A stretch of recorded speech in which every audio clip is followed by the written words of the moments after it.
नमस्कार दोस्तों, स्वागत है आप सभी का मेरे YouTube चैनल पर। मैं बिल्कुल आपका दोस्त एक बार फिर से आपके बीच जुड़ चुका हूं और आज इस वीडियो में मैं आपके साथ डिस्कस करने वाला हूं एक नया एक्ट के बारे में जो कि डायरेक्ट टैक्सेशन में मई 24 से ऐड हुआ है। सीए फाइनल मई 24 में ऐड हो चुका है। अगर आप नवंबर 23 की बात करें, ये दो चैप्टर मैंने आपको इससे पहले वाली वीडियो में बताया था कि ये दो चैप्टर अब नए ऐड हुए हैं हमारे सिलेबस में। अंदर कौन कौन से दो चैप्टर मैंने आपको बताया था, एक आपको मैंने बताया था टैक्स ऑडिट और दूसरा चैप्टर मैंने आपको बताया था ब्लैक मनी एक्ट।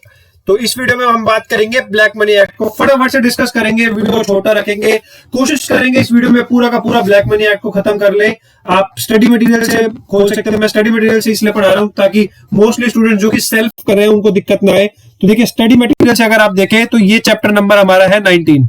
आप चैप्टर नंबर 19 पेज नंबर 44 अगर आप स्टडी मटेरियल का खोलेंगे तो आपको दिख जाएगा ये चैप्टर। यहां से शुरू होता है आपका ब्लैक मनी एक्ट। या किसी ऑथर की बुक से भी पढ़ रहे हैं तो भी कोई दिक्कत नहीं है, सेम है। मैं आपको फटाफट से ओवरव्यू दूंगा। इस चैप्टर में कुछ खास नहीं है। देखिए, सबसे पहले ओवरव्यू आपको दे देता हूं कि इस चैप्टर में हम क्या क्या पढ़ेंगे। चैप्टर में हम पढ़ेंगे यहाँ पर एक तो 3 सेक्शन हमने मेन पढ़ने हैं।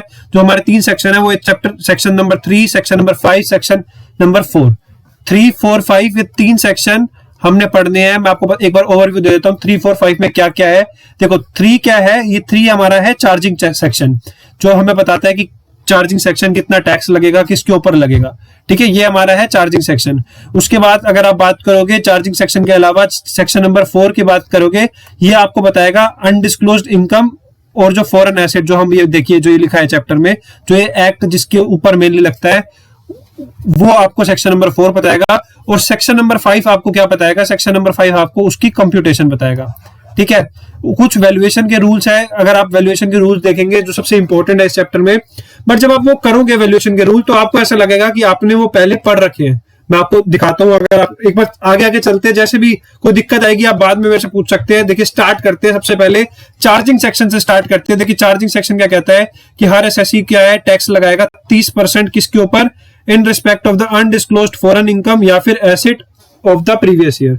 जो भी आपकी अनडिस्क्लोज्ड एसेट है या फिर अनडिस्क्लोज्ड इनकम है उसके ऊपर क्या लगेगा, टैक्स लगेगा 30% के हिसाब से। कुछ नहीं था, सिंपल था। 30% टैक्स लगेगा किसके ऊपर, अनडिस्क्लोज्ड फॉरेन इनकम के ऊपर और एसेट के ऊपर। देखो, आवाज थोड़ी तेज हो सकती है मेरी, लेकिन कोशिश करूंगा थोड़ी आराम से ही बोलूं। देखे क्या है इसके अंदर, 30% टैक्स किसके ऊपर लगेगा, अनडिस्क्लोज्ड फॉरेन इनकम और एसेट के ऊपर। अब हम बात करते हैं क्या कह रहा है, एवरी एसएससी। पहले हम एसएससी की डेफिनेशन डिस्कस करेंगे, एक ये अनडिस्क्लोज्ड फॉरेन इनकम और एसेट की इसकी डेफिनेशन डिस्कस करते हैं। क्या कहता है, देखिए अगर आप देखें ये क्या कह रहा है, अनडिस्क्लोज्ड फॉरेन इनकम और एसेट की अगर आप बात करें तो ये क्या कह रहा है, the total amount of the undisclosed income of the assessee located outside India and the value of the undisclosed asset located outside India. मतलब जो भी आपकी अनडिस्क्लोज्ड इनकम है एसएससी की फ्रॉम द सोर्स जो कि आउटसाइड इंडिया है, या फिर अनडिस्क्लोज्ड एसेट है जो कि आउटसाइड इंडिया है। ये दो एसेट जो है ये आपकी क्या होती है, अनडिस्क्लोज्ड फॉरेन इनकम और एसेट। समझ आ गया। अनडिस्क्लोज्ड एसेट क्या होती है, आउटसाइड इंडिया, जो कि एसएससी ने अपने नाम पे हेल्ड कर रखी है या फिर as a beneficial owner held कर रखी है, या फिर जिसकी आपके पास कोई एक्सप्लेनेशन नहीं है। ये 3 एसेट जो ये है, ये आपकी क्या होती है, undisclosed asset located outside India, जो कि एसएससी के नाम पर है। दूसरा किसके हाथ में है, आप बेनिफिशियल ओनर है उस तब आपने हेल्ड कर रखा है उसको, या फिर तीसरा आपके पास वो एसेट है जिसकी आपके पास एक्सप्लेनेशन नहीं है, जो कि या आपके पास जो एक्सप्लेनेशन है वो क्या है, आपकी अनसेटिस्फैक्टरी है। ठीक है, अगर आप बात करें एसएससी की, बात करते हैं एसएससी कौन है, एसएससी है आपका रेजिडेंट इन इंडिया।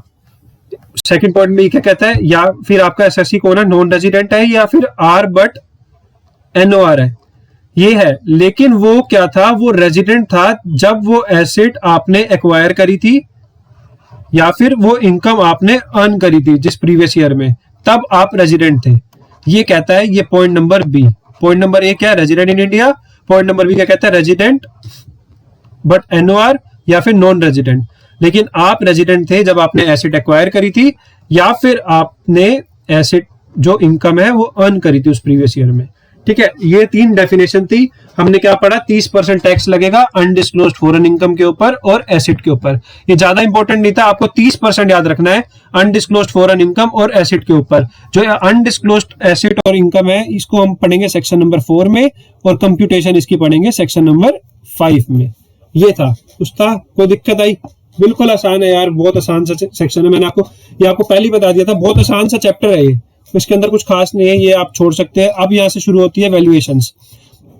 वैल्यूएशन में बात करते हैं। वैल्यूएशन में आपने कुछ नहीं करना, आप इनका पढ़ना चाहते हैं आप पढ़ सकते हैं। मैं आपको फटाफट से बता देता हूँ। जो बुलियन ज्वेलरी और प्रीशियस स्टोन्स होते हैं, इसके अंदर हम कैसे कैलकुलेट करेंगे। इसके अंदर हम करेंगे कैलकुलेशन कॉस्ट ऑफ एक्विजिशन, और हम लेंगे net realisable value on the valuation date whichever is higher.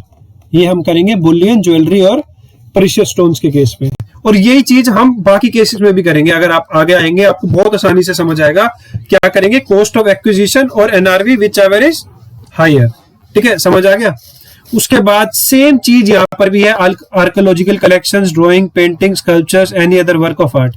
इसके अंदर भी सेम का सेम यही कॉस्ट ऑफ एक्विजिशन और NRV on the valuation date. और वैल्यूएशन डेट किससे करानी है, उस वैल्यूअर से करानी है जो आपकी फॉरेन गवर्नमेंट के द्वारा रिकॉग्नाइज्ड है। किसके द्वारा, फॉरेन गवर्नमेंट के द्वारा रिकॉग्नाइज्ड होना चाहिए वो वैल्यूअर, उससे वैल्यूएशन कराएंगे। समझ आ गया, बस सिंपल था ये। इसके अंदर अगर आप आए अनकोटेड शेयर्स में आए तो अनकोटेड शेयर्स को आपने कैसे निकालना है, ये अगर आपको याद हो एग्जिट टैक्स में हमने पढ़ा था, हम कैसे निकालते हैं कॉस्ट ऑफ एक्विजिशन, या फिर इसकी क्या निकालेंगे, average of the lowest plus highest. Lowest और हाईएस्ट का एवरेज निकालेंगे। ठीक है, ये क्या लिखा है, average of the lowest and the highest price of the shares of the and securities quoted on the established market on the valuation date. Valuation date पर जो कि आपका वो है हाईएस्ट और द लोवेस्ट प्राइस है, उसका एवरेज निकाल देंगे। समझ आ गया, क्या निकाल देंगे, एवरेज निकाल देंगे। निकल गया एवरेज।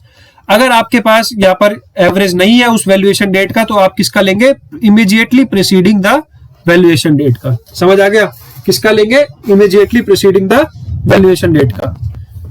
उसके बाद अगर हम बात करें अनकोटेड शेयर्स की वैल्यूएशन की बात करें, ये तो देखिए आपको बिल्कुल देखते ही समझ आ जाएगा, A plus B minus L into ये तो एग्जिट टैक्स में आपने पढ़ा ही पढ़ा है। देखिए ए में हम क्या लेते हैं, ए में हम लेते हैं बुक वैल्यू ऑफ एसेट्स। सारी एसेट्स लेते हैं एक्सेप्ट कुछ एसेट्स छोड़कर ये वाली, bullion jewellery, precious stones, artistic work, share, security, immovable property. इन सब एसेट्स को छोड़कर बाकी जो भी एसेट्स है उसकी हम लेंगे बुक वैल्यू। याद रखना है इसके अंदर हम क्या नहीं लेते, टीडीएस को और एडवांस टैक्स को। समझ आ गया। बी के अंदर क्या करेंगे, जो भी हमने एसेट्स छोड़ी है, कौन सी एसेट्स, ये ज्वेलरी वाली जो भी है asset, precious stones, artistic work, bullion, इन सबको जो छोड़ा है उसका हम क्या लेंगे, फेयर मार्केट वैल्यू। यही चीज हम वहां भी करते थे।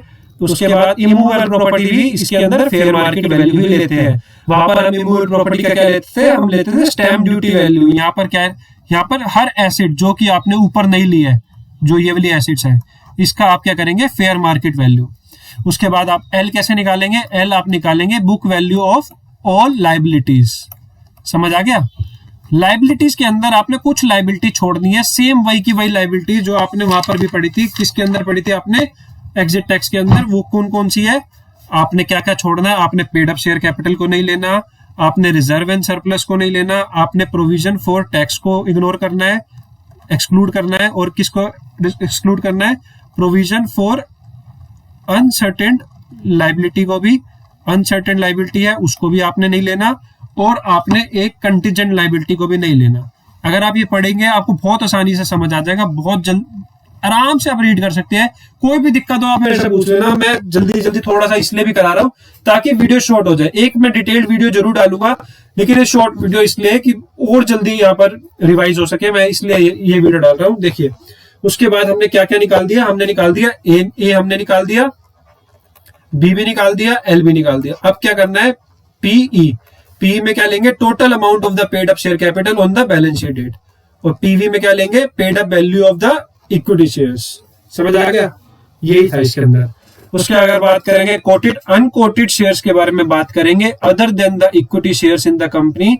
तो ये कैसे निकलेगा, ये आपका जैसे पहले निकालते आ रहे हैं हम, मैंने आपको क्या बताया था, जहां पर आपको कुछ समझना है, जहां पे मैं अलग से फोकस ना करूं, यहाँ दो पर मैंने एक अलग से फोकस किया है, इसकी वैल्यूएशन पर और एक इसकी वैल्यूएशन के ऊपर, ठीक है, अनकोटेड शेयर्स एंड सिक्योरिटीज पर और sorry coated shares and securities पर और अनकोटेड शेयर्स एंड सिक्योरिटीज पर। बट जहां पर मैं कुछ ज्यादा फोकस नहीं कर रहा, जहां पर मैं आपको नॉर्मली आपको बता रहा हूँ वैल्यूएशन, वहां पर आपकी सेम वही वैल्यूएशन आएगी, कॉस्ट ऑफ एक्विजिशन और NRV on the valuation date, same वही यहां पर आएंगे। यहां पर भी इमूवेबल प्रॉपर्टी के केस में भी सेम वही वैल्यूएशन आएगी। अगर आप देखेंगे क्या, कॉस्ट ऑफ एक्विजिशन और NRV whichever is higher, यहां पर याद रखना सब में हायर ही आएगा। बैंक अकाउंट की अगर आप बात करें तो जितना भी आपने सम डिपॉजिट कराया है बैंक अकाउंट के अंदर since the opening of the account, ये पॉइंट आपको याद रखना है। ये पॉइंट इतना ज्यादा इंपॉर्टेंट नहीं है। अगर आप यहाँ देखें, where any deposit is made from the proceeds of the withdrawal, अगर आपने कोई डिपॉजिट करी है, किस में से डिपॉजिट करी है, विड्रॉल में से कोई आपने डिपॉजिट करी है, उसको हम नहीं टेक करेंगे व्हाइल वैल्यूइंग द अकाउंट। जब हम वैल्यूएशन निकालेंगे, fair market value of bank निकालेंगे, तो वो अमाउंट को नहीं लेंगे जो हमने विड्रॉ करके उसको डिपॉजिट करा है, उसको नहीं लेंगे, बाकी ये हम लेंगे, ठीक है। ये थोड़ा सा एक आप कह सकते हैं इंपॉर्टेंट पॉइंट था, जिसके अंदर कुछ अलग था। कोटेड शेयर्स अनकोटेड वाले में आपका कुछ एग्जिट टैक्स वाला था, 90% एग्जिट टैक्स वाला था, कुछ थोड़े बहुत चेंजेस हैं, बाकी कुछ नया नहीं है, मैं आपको बता रहा हूँ। देखो उसके बाद अगर आप आए इसके ऊपर, ये आप स्टार मार्क कर सकते हैं। इसके अंदर मैं आपको बता दूं क्या करना है। देखो इसके अंदर हमारे पास क्या है, आपको दे रखी है नेटवर्थ, फॉर एग्जाम्पल 26 लाख आपको दे रखी है नेटवर्थ, कितनी, 26 लाख आपको दे रखी है नेटवर्थ। उसके बाद आपको दे रखा है ए और बी और सी, आपके 3 पार्टनर दे रखे हैं, ठीक है, जिसका आपकी अगर कैपिटल ले लेते हैं हम, एग्जांपल 10 लाख ले लेते हैं, यहाँ पर 5 लाख ले लेते हैं, यहाँ पर 2 लाख ले लेते हैं। ये सेक्शन क्या कहता है, पहले आप क्या करो, जो 26 लाख है उसमें से ए बी सी को, जो हम क्या निकाल रहे हैं, यहाँ पर वैल्यू ऑफ द इंटरेस्ट निकाल रहे हैं, तो उसमें वो क्या कहता है, पहले यहाँ पर 10 लाख ले लो, 5 लाख तो इनको दे दो, 2 लाख भी दे दो, यहाँ पर इसका टोटल क्या हो गया, 17 लाख। ये कहता है कि 26 लाख जो नेटवर्थ है उसके अंदर में से पार्टनर का जो आपका, अगर आप बात करेंगे कैपिटल को, 17 लाख जो है उसको माइनस कर दो, जो आपकी बची 9 लाख, इसके 3 हिस्से कर दो। 3 हिस्से किस में करोगे, किस रेशो में करोगे, रेशो जो आपको याद रखनी है वो डिस्ट्रीब्यूशन होगी किसमें, या तो डिसोल्यूशन रेशो आपको दे रखी हो, या फिर आपको दे रखा हो पार्टनर शेयरिंग रेशो। अगर डिसोल्यूशन रेशो नहीं दे रखी तो पार्टनर शेयरिंग रेशो, नहीं तो डिसोल्यूशन रेशो। इस क्वेश्चन में हम एग्जांपल में एज्यूम करते हैं कि हमारी पार्टनर शेयरिंग रेशो भी और डिसोल्यूशन रेशो भी वो क्या है, हमारी इक्वल। तो हम क्या करेंगे, इसको 3 हिस्से में डिवाइड कर देंगे, 3 3 3। तो यहाँ पर आपने 3 लाख जोड़ दिया, यहाँ पर 3 लाख जोड़ दिया, यहाँ पर 3 लाख जोड़ दिया, ये आपकी आ गई value of the interest of the person, 13 lakh, 8 lakh और 5 लाख। ये आपका आ गया आंसर। ये एक इंपॉर्टेंट था, ये मार्क कर लीजिए, ब्लैक मनी एक्ट के अंदर एक ये वैल्यूएशन इंपॉर्टेंट है। उसके बाद अगर बात करें और किसी एसेट की अगर आप वैल्यू कर रहे हो तो सेम वही वैल्यूएशन है। देखिए कॉस्ट ऑफ एक्विजिशन और NRV on the valuation date by the registered valuer whichever is higher. समझ आ गया, यही सेम चीज थी इसके अंदर, आपको बिल्कुल आसानी से समझ आ गया। मेरे हिसाब से मैंने अपनी तरफ से बेस्ट दिया है। अगर फिर भी पसंद ना समझ आए कोई दिक्कत नहीं, आप में से अलग से पूछ सकते हैं, मैं कोशिश करूंगा आगे इंप्रूवमेंट करने की। स्टार्टिंग है, गलती जरूर हो सकती है, माफ करना यार अपने छोटे भाई को या बड़े भाई को, जो भी हो। देखिए उसके बाद एक लास्ट एक थोड़ा सा इंपॉर्टेंट टॉपिक जो ये डिस्कस करने वाला है, ये है वैल्यूएशन रूल। ये क्या कहता है कि अगर कोई एसेट है other than the bank account जो कि आपने ट्रांसफर कर दिया है बिफोर द वैल्यूएशन डेट, उसके अंदर आप क्या लेंगे, उसकी आप लेंगे कॉस्ट ऑफ एक्विजिशन या फिर sale value whichever is higher. समझ आ गया। उसके बाद अगर आप क्या कह रहे हैं, अगर ये एसेट ट्रांसफर जो आपने करी है विदाउट कंसिडरेशन करी है या फिर आपने इनएडिक्वेट कंसिडरेशन से करी है, तो आप क्या लेंगे, कॉस्ट ऑफ एक्विजिशन या और fair market value on the valuation date whichever is higher. समझ आया, उम्मीद करता हूं आपको समझ आया होगा। देखिए और अगर आपने जो इसके अंदर एक चीज का ध्यान रखना है, ये एक इंपॉर्टेंट पॉइंट है कि अगर fair market value in case of the new asset is acquired out of the consideration received on the transfer of the old asset, जो आपने जो आपने विड्रॉ करा है बैंक अकाउंट में से या फिर जो ट्रांसफर ओल्ड एसेट से ट्रांसफर होकर जो कंसिडरेशन आई है उसको आपने रिड्यूस करना है, ठीक है। ठीक है, ये एग्जाम्पल है, आप खुद कर सकते हो, वैसे तो कोई इस पर दिक्कत आएगी नहीं, बट अगर आप कहते हो तो मैं एक बार आपको समझा देता हूँ। देखो कुछ नहीं कर रखा, हमने यहाँ पे क्या पढ़ा था ओल्ड एसिड के केस में, बिफोर वैल्यूएशन कॉस्ट और सेल वैल्यू। तो यहाँ पर इन्होंने क्या किया है, कॉस्ट और sale value whichever is higher.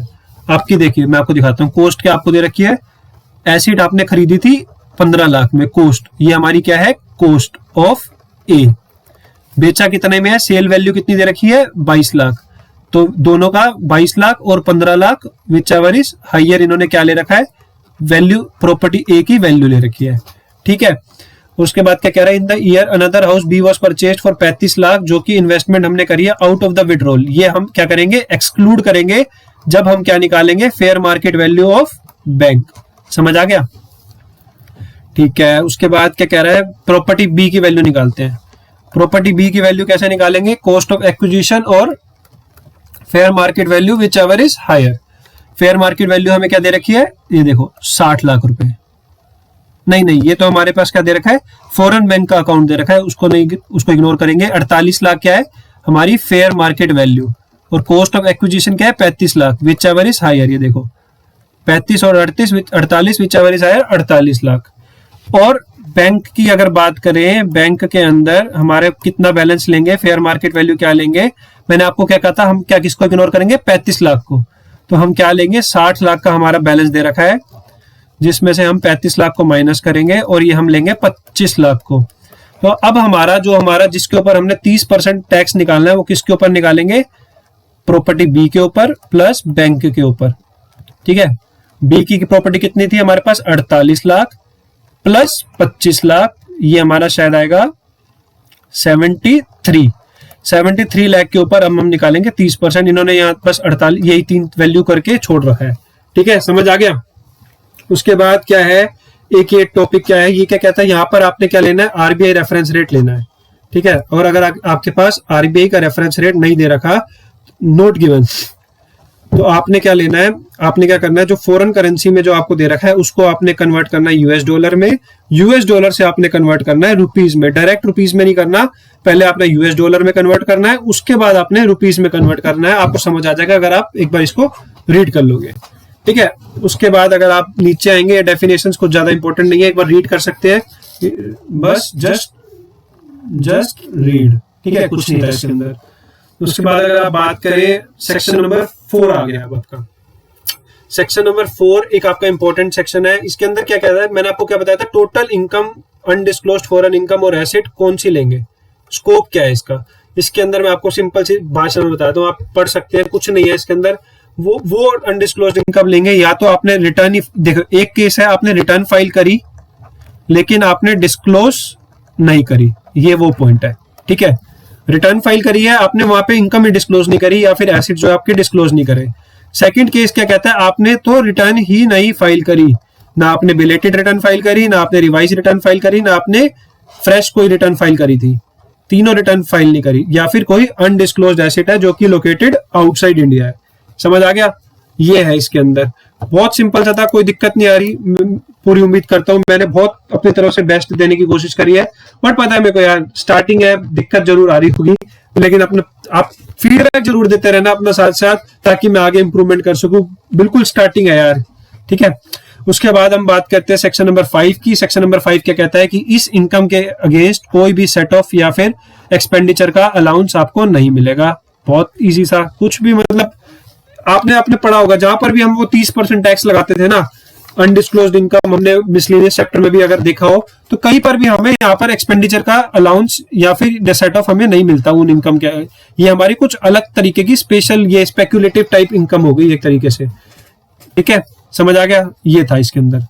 उसके बाद सेक्शन नंबर 5 हमारा क्या कहता है, बस यही है। सेक्शन नंबर 5 क्या कहता है, सेक्शन नंबर 5 कहता है सेट ऑफ नहीं मिलेगा, या फिर अगर आपकी इनकम पहले ही ऑलरेडी असेस हो चुकी है तो उसको आप यहाँ पर इंक्लूड नहीं करोगे।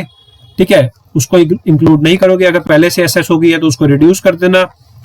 उसके बाद ये कहता है कि अगर ब्लैक, या तो देखिए एक एक्ट के अंदर टैक्स लगेगा, या तो आप उसको ब्लैक मनी एक्ट में ले लो या फिर इनकम टैक्स एक्ट में ले लो, दो जगह आपका वो नहीं लगेगा। मेन बस इसका क्रक्स यही था इस पूरे पैराग्राफ का।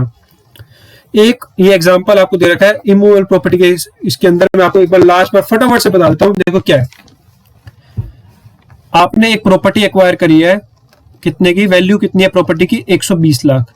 इसके अंदर में से 120 लाख के अंदर आपका कुछ व्हाइट मनी का हिस्सा है। व्हाइट मनी कौन सा है, 35 लाख। क्यों, क्या कर रहा है, ये assessed to tax in the total income. कितना है, 35 लाख डिवाइड बाय कितना लेंगे, टोटल हमारा क्या है, एसएससी की इनकम कितनी थी, वो जो आपकी हाउस प्रॉपर्टी जो लोकेटेड थी एसएससी ने previous year 60 lakh, out of the investment of the 60 lakh, मतलब 60 लाख आपका टोटल था। ये आपका था व्हाइट मनी, इसका अगर आप निकालोगे तो ये आपका आएगा 50 लाख, ये आपका आएगा 70। मतलब ये आपका जो 50 लाख जो है इसके ऊपर टैक्स लगेगा। ये इन्होंने कुछ फॉर्मूले के हिसाब से कर रखा है, बहुत सिंपल है। आपने सिर्फ 120 लाख जो आपकी मतलब वैल्यू है प्रॉपर्टी की, उसमें से आपने हिस्सा निकालना है। 120 लाख का कितना, 120 लाख का आपने निकालना है 35 लाख आपका white money divide by total money, ये आपका आ गया 50 लाख। ठीक है, ये था इसके अंदर। वो बहुत आसानी से हमने मेरे हिसाब से ये ब्लैक मनी एक्ट ज्यादा से ज्यादा कितना टाइम लगा है, अगर मैं आपको बताऊं, हमें टाइम लगा है अराउंड 20 मिनट में हमने पूरा ब्लैक मनी एक्ट को रिवाइज कर लिया है। और मैं आपको बताऊं, ये मैंने फर्स्ट टाइम खुद ब्लैक मनी एक्ट मतलब फर्स्ट टाइम भी पढ़ा था आज, और आज मैंने आपको यहाँ पर आपके साथ ही मैंने वीडियो रिकॉर्ड करी है। तो हो सकता है कुछ गलतियां हो गई हो, बट कोशिश पूरी करी थी मैंने कि कोई गलती ना हो, पूरा अपना बेस्ट देने की कोशिश करी थी। बस इसी तरीके से मैं अपना बेस्ट दे रहा हूँ। आपसे ये उम्मीद करता हूँ कि आपको अगर मेरी वीडियो पसंद आती है तो लाइक करना मेरी वीडियो को, शेयर करना, सब्सक्राइब करना, बेल आइकन दबाना, अपना प्यार देना, फीडबैक देना। कमेंट बॉक्स में बेझिझक होकर आप कमेंट कर सकते हैं, कोई दिक्कत नहीं है। डिसलाइक कर सकते हैं, बेझिझक होकर आप डिसलाइक करें। कोई भी आपका फीडबैक हो मेरे को आप व्हाट्सएप पर दे सकते हैं। मेरा नंबर आपको मैं शेयर कर देता हूँ, 8076669482 ये मेरा नंबर है। इस पे आप मेरे को फीडबैक दे सकते हैं। टेलीग्राम का लिंक मैं वीडियो के नीचे डाल दूंगा, आप वो ग्रुप ज्वाइन कर लें। वहां पर आपको नोट्स वगैरह जो भी आपको डिस्कस करना हो, कुछ भी चाहिए होगा, मैं आपको वहां पर शेयर कर दूंगा। यही था इस पूरा ब्लैक मनी एक्ट में। अगर आप देखें पेज नंबर 44 से लेकर पेज नंबर 55 तक, अगर आप यहाँ से देखें तो यही सब था ब्लैक मनी में। हमने ये सब कुछ डिस्कस कर लिया, देखो कुछ भी नहीं छोड़ा, जल्दी से डिस्कस करा है ताकि टाइम वेस्ट ना हो, क्योंकि ये रिवीजन वीडियोस है। ठीक है, बहुत आसानी से हमने डिस्कस कर लिया। देखिए जो मेन सेक्शन थे 3, 5, 4 जो भी था आपने डिस्कस कर लिया। ये पेनल्टीज तो यार आप पेनल्टी के चैप्टर में पढ़ सकते हैं आराम से, कोई दिक्कत नहीं है, कुछ नहीं है। ये 10 lakh 3 times the amount of penalty, ये कुछ नहीं है, आप खुद भी पढ़ लेंगे तो समझ बहुत आसानी से समझ आ जाएगा आपको। इसी के साथ मैं आपसे अलविदा चाहूंगा। उम्मीद करता हूँ आपको मेरी वीडियोस पसंद आ रही है। लाइक करें, शेयर करें। कोई भी अगर आपको मेरे से परेशानी है, कोई दिक्कत आ रही हो समझाने में, ठीक है, शुरुआत है, गलती हो सकती है, अपना छोटा भाई बड़ा भाई समझ के माफ करना, बस प्यार देना ना भूले अपना। लाइक करें, शेयर करें, सब्सक्राइब करें। अभी के लिए अलविदा चाहूंगा। Tata bye bye, see you, bye bye.